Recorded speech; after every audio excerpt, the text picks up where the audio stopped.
ஒருத்தர் தீராத ஆசையில் இறந்து போனால் அவருடைய ஆன்மா எந்த அளவுக்கு இந்த பூமியில் சுற்றிக்கிட்டு அலையுமோ, எவ்வளவு கோரமாக அவங்களுடைய சாவு இருக்குதோ அதே மாதிரி அந்த கோபத்தோடைய அந்த ஆன்மாக்கள் பூமியில் உலாவிக்கிட்டு இருக்கும் அப்படின்னு சொல்கிற மாதிரி, அதீத பாசத்தினாலையும் சில ஆன்மாக்கள் யார் மேலே ரொம்ப பிரியமாக இருந்துச்சோ அவங்க கூடவே அந்த ஆன்மாக்கள் கடைசி வரைக்கும் இருக்கிறதாகவும் இன்னும் வரைக்கும் நம்பப்படுது.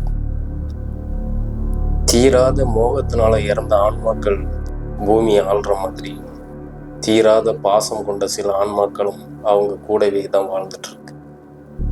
அப்படிப்பட்ட ஒரு கதையை தான் இன்னைக்கு நம்ம வீடியோவில் பார்க்க போறோம். Welcome viewers. அது சரியா 1991 கேரளா, கோழிக்கோடு.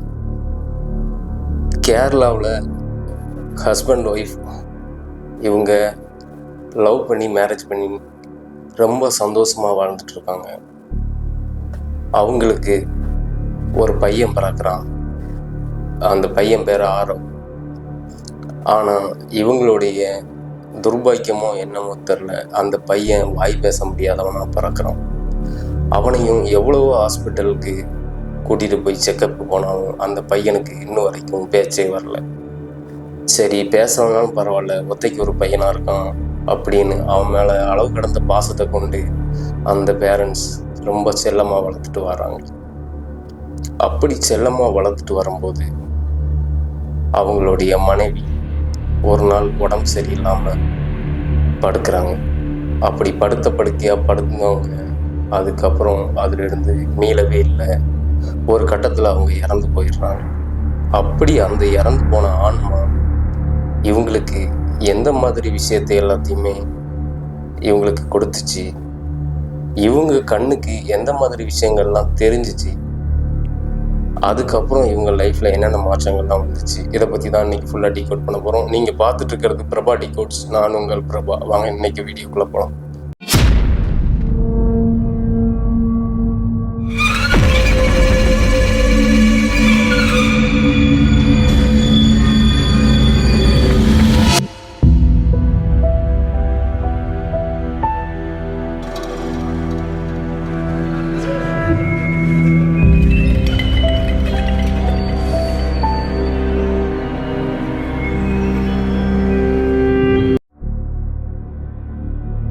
கேரள மாநிலம் கோழிக்கோட்டில் ஒரு தம்பதியினர் ரொம்ப சந்தோஷமாக வாழ்ந்துட்டு வந்தாங்க.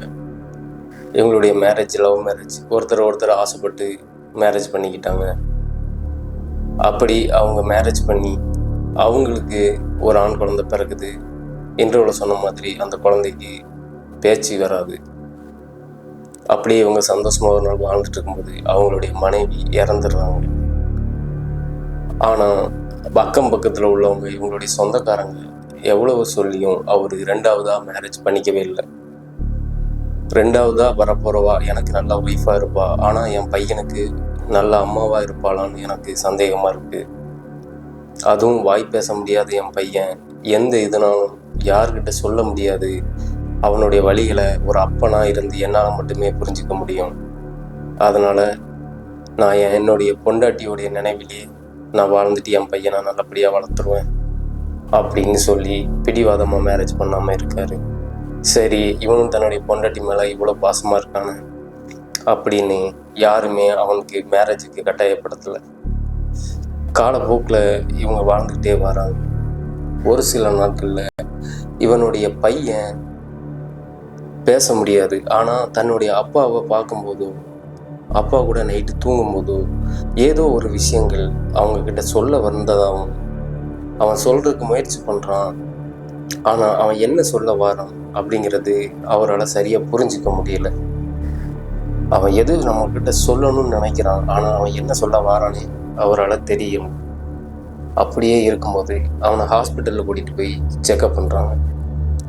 என் பையன் பெரும்பாலும் நைட் நேரங்களில் ரொம்ப ஒரு வித்தியாசமான முகபாவனைகளில் ஒரு சில விஷயங்களை என்கிட்ட பேச வர்றதா இதாக இருக்கான் அப்படின்னு டாக்டர்கிட்ட செக்கப் பண்ணி பார்க்கும்போதும் டாக்டரும் இல்லை, உங்கள் பையன் வாய் பேச முடியாத பையனால் அவனுக்கு திடீர்னு நைட் சமயத்தில் அதுவும் அம்மா இல்லாமல் வளர்றான், அம்மா ஞாபகம் வந்துருக்கும் அப்படின்னு டாக்டரும் சொல்லிவிட சரின்னு சொல்லி நைட் நேரத்தில் இவர் தாலாட்டு பாட்டி அம்மா ஞாபகம் வந்துடக்கூடாது அப்படிங்கிறதுக்காக தூங்க வைப்பார்.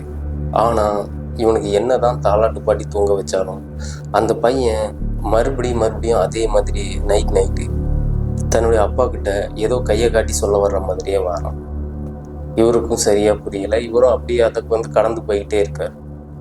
ஆனால் இவருக்கும் கொஞ்ச நாளில் இதாக இவருடைய உடம்பெல்லாம் வலிக்கிற மாதிரியே ஒரு ஃபீல் ஆகும். ஒரு வேலை செஞ்சுட்டு வந்தால் ஒரு உடம்புல ஒரு அசதி இருக்கும், அந்த மாதிரியே ஒரு அசதியை இவர் ஃபீல் பண்ணுறாரு. என்ன இப்போ ஒரு மாதமாக நம்மளுடைய உடம்பே ஒரு வித்தியாசமாக இருக்க, உடம்பே ஒரு அசதியாக இருக்குன்னு சொல்லி அவரும் டாக்டர்கிட்ட போய் உடம்பு வலிக்குன்னு சொல்லி அவரும் ஸ்கேன்லாம் எடுத்து பார்த்துட்டு டேப்லெட்லாம் போகிறாரு. ஆனால் இருந்தாலும் அவருக்கு அந்த உடம்பு அசதி போகவே இல்லை. என்னமோ யாரோ உடம்பை அமுக்கிற மாதிரியோ, உடம்புல ஏதோ வெயிட்டை தூக்கி வச்சுட்டு நடந்த மாதிரியே அவர் ஒரு விதமான ஃபீலிங் ஆகிட்டே இருந்திருக்கு. அப்படி ஒரு நாள் அவர் தன்னுடைய பையனை கூட்டிகிட்டு, சரி வீட்டிலே இருக்கிறதுனால தானே இவனுக்கு இந்த மாதிரி வருது, இவனை கொஞ்சம் வெளியே ரிலாக்ஸாக கூட்டிகிட்டு போயிட்டு வருவோம் அப்படின்னு இவருடைய ஃப்ரெண்ட்ஸுகளோட சேர்ந்து வெளியே கூட்டிகிட்டு போயிட்டு அங்கே வச்சு ஒரு சில ஃபோட்டோஸ், செல்ஃபி ஃபோட்டோஸ் எல்லாம் எடுக்கிறாங்க. யார் கூட போனால் அவங்களுடைய ஃபோன். அப்படி எடுத்துட்டு இவர் வீட்டுக்கு வந்துடுறாரு. அப்படி அவர் வீட்டுக்கு வந்துட்டு ஒரு சில நாட்கள் அடுத்த நாளில் அந்த ஃப்ரெண்ட்ஸுகளெல்லாம் ஃபோன் பண்ணி, உன்னுடைய நம்ம எடுத்த அந்த ஃபோட்டோஸில் ஏதோ ஒரு உருவம் தெரிஞ்ச மாதிரி இருக்குன்னு இவருக்கு கால் பண்ணி சொல்கிறாங்க. ஏதோ உருவம் தெரிஞ்ச மாதிரி இருக்கா? ஆமாம், உன்னுடைய தோள் மேலே யாரோ உட்கார்ந்து இருக்கிற மாதிரி ஒரு உருவங்கள் தெரியுது. அப்படியா, அந்த ஃபோட்டோஸ் எனக்கு அனுப்பு அப்படின்னு அந்த ஃபோட்டோஸை இவர் செல்லுக்கு அனுப்பி வச்சு இவர் பார்க்குறாரு. அது அச்சு அசலா தெளிவாக இவர் தோள் மேலே ஒரு பொண்ணு உட்கார்ந்துருக்கிற ஃபோட்டோஸ் அந்த இதில் பதிவாகிருக்கு. அதை பார்த்த உடனே அவளுக்கு ஒரு செகண்ட்லேயே முகம் எல்லாம் வேர்க்க ஆரம்பித்து பயப்பட ஆரம்பிக்கிறாரு. என்ன இது, 4 பேர் சேர்ந்து ஃபோட்டோ எடுத்திருக்கோம், என்னுடைய தோள் மேலே மட்டும் யாரோ உட்காந்துருக்கிற மாதிரி இருக்க அப்படின்னு. அதுக்கப்புறம் தான், ஓ இதனால தான் உடம்பு வலிக்குதா அப்படின்னு கண்ணாடி முன்னாடி போய் நின்று பார்க்குறாரு. அப்போ அவருக்கு டெய்லி கண்ணாடி பார்க்குறவருக்கு எந்த இதுவுமே தெரியாத அவருக்கு அன்னைக்கு கண்ணாடி பார்க்கும்போது அந்த ஃபோட்டோவில் தெரிஞ்ச அதே ஒரு இவருடைய தோள் மேலே உட்காந்துருக்கு. அதை பார்த்துட்டு கண்ணாடியிலிருந்து ஒரு செகண்ட் பயந்து போய் வெளியே வந்து இது என்னவா இருக்கும் அப்படின்னு தன்னுடைய பையனை திரும்பி பார்க்குறாரு. அந்த பையன் கை நீட்டிக்கிட்டு எப்படி ஃபஸ்ட்டு சொல்லிட்டு இருந்தானோ அதே மாதிரி சொல்லிக்கிட்டு பையன் சிரிக்கிறான்.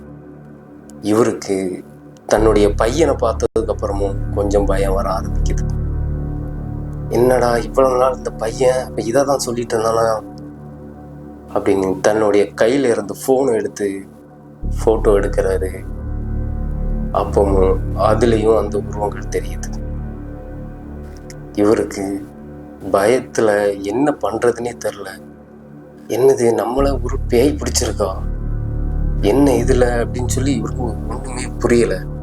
கண்ணாடியில் தெரியுது, ஃபோட்டோவில் தெரியுது, இது யாரோடைய உருவம், ஆனால் நம்மளுக்கு எந்த இதுவுமே பண்ணலையே அப்படின்னு அவர் யோசிச்சுக்கிட்டே நைட்டு பூரா கேமராவை ஆன் பண்ணி வச்சுக்கிட்டு தன்னுடைய முகத்தை பார்த்துக்கிட்டே இருக்காரு. அந்த உருவம் தன்னுடைய தோல்ல இருந்து கீழே இறங்கவே இல்லை. இவருக்கு என்ன பண்ணுறதுன்னே தெரில. இது இப்படியே விடக்கூடாது அப்படின்னு காலையிலேயே ஒரு நல்ல சாமியாரே ஒரு மந்திரவாதியை பார்த்து இது என்னன்னு பார்த்துடணும் அப்படின்னு கேரளாவிலேயே ரொம்ப ஃபேமஸான ஒரு மந்திரவாதியை போய் பார்க்குறாரு.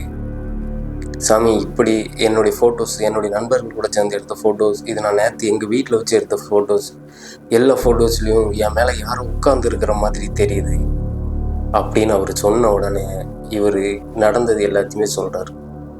அது வேறு யாரும் இல்லை, உங்களுடைய ஒய்ஃப் உங்கள் மேலே தீராத பாசத்தில் இருந்ததுனால அந்த ஆன்மா உங்களை விட்டு போக மாட்டேங்குது, அது உங்கள் கூடவே தான் இருக்குது அப்படின்னு அவர் சொல்கிறாரு. ஆனால் இவருக்கு அதை ஏற்றுக்க முடியல. ஏன் ஒய்ஃபாக இருந்தால் என்னுடைய ஒய்ஃப் முகம் எனக்கு தெரியுமே, இந்த முகம் ஒரு கோரமாக இருக்க அப்படின்னு அவர் சொல்கிறாரு. அதுக்கு அந்த மந்திரவாதி, இவ்வளோ நாள் நீங்கள் பயம் பதட்டத்தோட அந்த உருவத்தை பார்த்தீங்க, அதனால் அது உங்களுக்கு கோரமாக தெரிஞ்சிருக்கும்.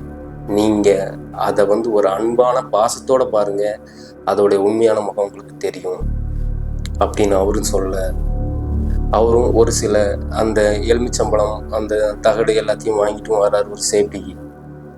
ஆனால் வீட்டுக்கு வந்தோன்னே சாமியார் சொன்னது அவருக்கு ஞாபகத்தில் வருது.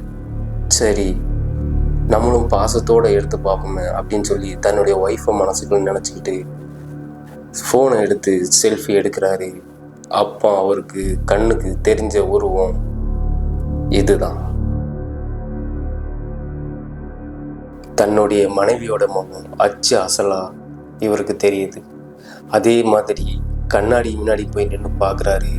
தன்னுடைய மனைவி தான் பின்னாடி நிற்கிறதையும் அவர் தெளிவாக பார்க்குறாரு. அந்த பொண்ணு சிரிச்சுக்கிட்டு சாந்தமான முகத்தோட அவளுக்கு கண்ணுக்கு தெரியுது. அதை பார்த்த உடனே தன்னுடைய பையனை ஓடி போய் கட்டி அணைக்கிறார். அப்போ தான் தெரியுது, தன்னுடைய பையன் கண்ணுக்கு அப்போ இருந்தே தெரிஞ்சிட்டு இருந்திருக்கு. நமக்கு தான் லேட்டாக புரிஞ்சிருக்கு. அதனால தான் உடம்பு ரொம்ப அசதியாகவும் இருந்திருக்கு, யாரையோ தூக்கி சுமக்கிற மாதிரி அப்படின்னு அவருக்கு புரியுது. ரொம்ப அளவு கடந்த பாசத்தில் நம்ம ஒய்ஃபும் நம்ம மேலே ரொம்ப பாசமாக இருந்தால், நம்மளும் ஒய்ஃப் மேலே இருக்கிற பாசத்தில் வேறு கல்யாணமும் பண்ணிக்கல. அதனால தான் அந்த ஆன்மா நம்ம கூடவே இருக்குது அப்படின்னு தான் கையில் கொண்டு அந்த எலுமிச்சப்பழம் மந்திர இது எல்லாத்தையும் தூக்கி வெளியே போட்டுறாரு. இதை நம்ம விரட்ட வேண்டாம், நம்ம கூடவே இருக்கட்டும், நம்ம மனைவி நம்ம கூடவே இருக்கட்டும் அப்படின்னு அவர் அந்த ஆன்மா கூடவே வாழ ஆரம்பிக்கிறாரு. அதீத பாசம் கொண்ட ஆன்மாக்கள் அவங்கள விட்டு எக்காரந்த கொண்டும் பிரியாது அப்படின்னு நிறைய கதைகளில் சொல்லி கேள்விப்பட்டிருக்கேன். இல்லை நிறைய பேரும் சொல்லியிருக்காங்க, ரொம்ப பாசமாக இருந்த ஆன்மாக்கள் நம்ம கூடவே தான் இருக்கும், நம்ம முன்னோர்களுடைய ஆன்மா நம்ம கூடவே தான் இருக்கும் அப்படின்னு சொல்லுவாங்க. ஆனால் அது கூட எனக்கு ஏற்றுக்கிறதுக்கு ரொம்பவும் இதாக இருந்துச்சு. ஆனால் இப்படி கேரளாவில் நடந்த ஒரு உண்மை சம்பவத்தை நம்ம கேள்விப்படும் போது பெரியவங்க காரணம் இல்லாமல் எந்த விஷயத்தையும் சொல்லவும் இல்லை. அவங்க சொல்கிற ஒவ்வொரு விஷயத்துலையும் 1000 காரணங்கள் இருக்குது. அதனால் அது நம்மளுக்கு லேட்டாக தான் புரியுது. Thank you friends. இந்த வீடியோ பிடிச்சிருந்துச்சுன்னா ஒரு லைக் பண்ணுங்கள், ஒரு சப்ஸ்கிரைப் பண்ணுங்கள். நீங்கள் பண்ணுற ஒவ்வொரு லைக்கும் ஒவ்வொரு சப்ஸ்கிரைபும் எனக்கு மோட்டிவேட்டாக இருக்கும். நான் அடுத்தடுத்த வீடியோ மேக் பண்ணுறேன். பாய் ஃப்ரெண்ட்.